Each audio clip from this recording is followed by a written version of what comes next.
cab driver come on. He turned up here in his taxi. He was sleeping in the back of his cab. Gambling addict, blown it all. Even his cab was rented, and he's like living out of his taxi. He's got his clothes all in his back of his taxi. 28-day program into GA. 2-3 years down the line, you get a phone call from Florida. He hadn't seen his boy for 2-3 years because of his addiction. He's got his boy back. He's 11. It makes you want to cry, do you know what I mean? You know, he's down Disneyland. He said, Tone, I feel it, you know. It's brilliant, you know. It's just magical. Gives people lives back.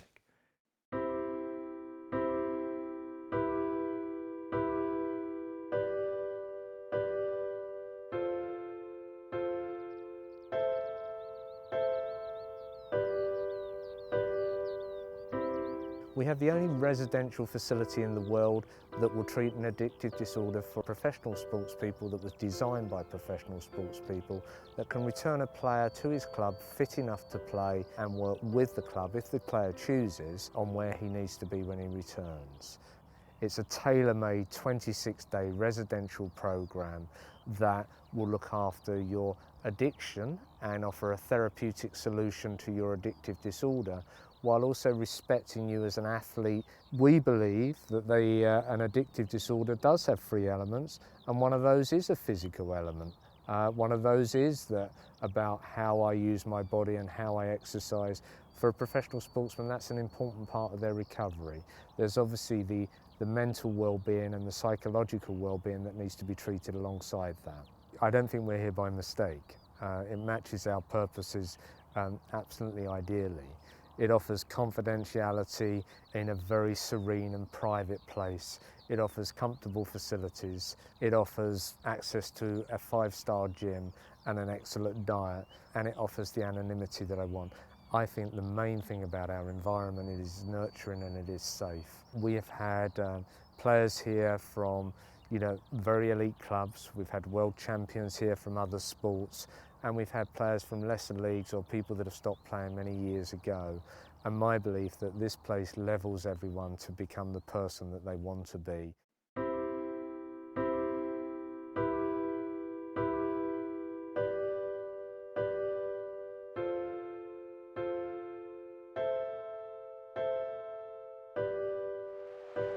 What a professional, what a finish. The man who has been through hell on and off the field. My mother-in-law saw the mess that I was in, because I was alone with the children and drinking, and it was horrific. And she gave me James West's number and said, go to see him to understand your wife. I went, okay, that was kind of, as long as it's not me. Maybe because it was opposite Ivory Fields and it was round the corner from the Arsenal, you know, that I didn't have to travel too far.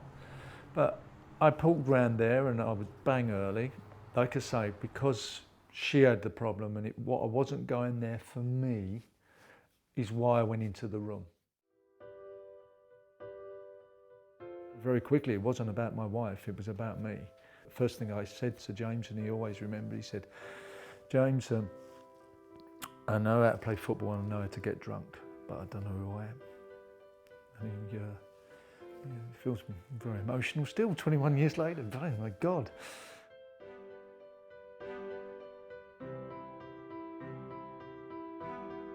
So then, over time, I think what therapy did do to me, it got me to my bottom, because it opened me up, and finally it pushed me. I firmly believe that the knowledge, it becomes unbearable. It becomes unbearable because you know what you're doing, but you're still getting drunk. You know, self-knowledge didn't get me sober.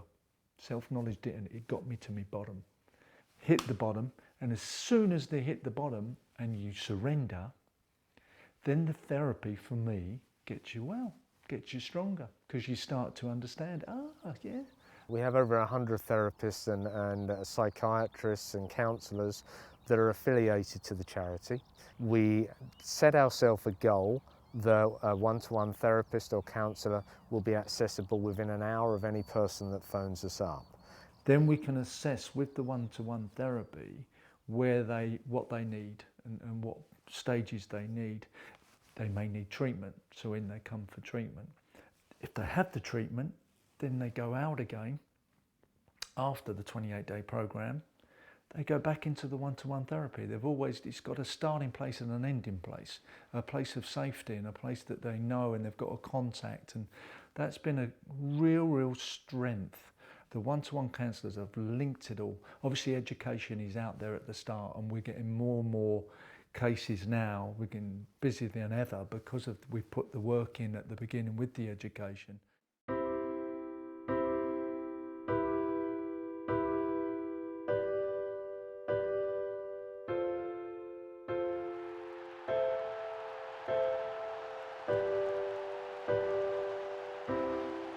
When you've played a few games, if you ever get to a point of being unteachable, that can be really destructive and really damaging. And that for me was a huge thing. I became unteachable, and it's something I put across to the players, never to be unteachable, because people were popping the warning signs up to me.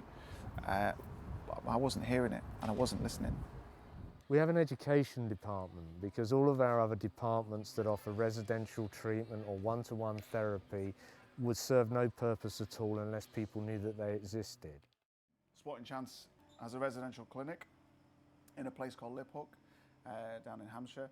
We offer an education seminar to every football club in the country, every rugby league club in the country. So every player in the country that has access to our service should know that we exist. When I go in and I give them some of my experience throughout the seminar, I think they know and they can identify with the stuff that I've been through. But for me, because I've had lots of counselling, I've been through therapy, I've been in the clinic, I know how that system works.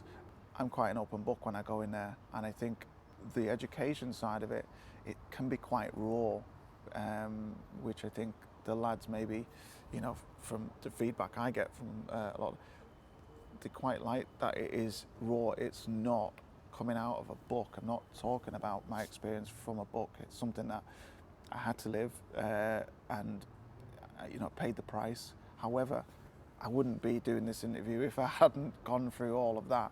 And for me to be able to just pass that knowledge on to other footballers, so players don't suffer, and they don't need to suffer.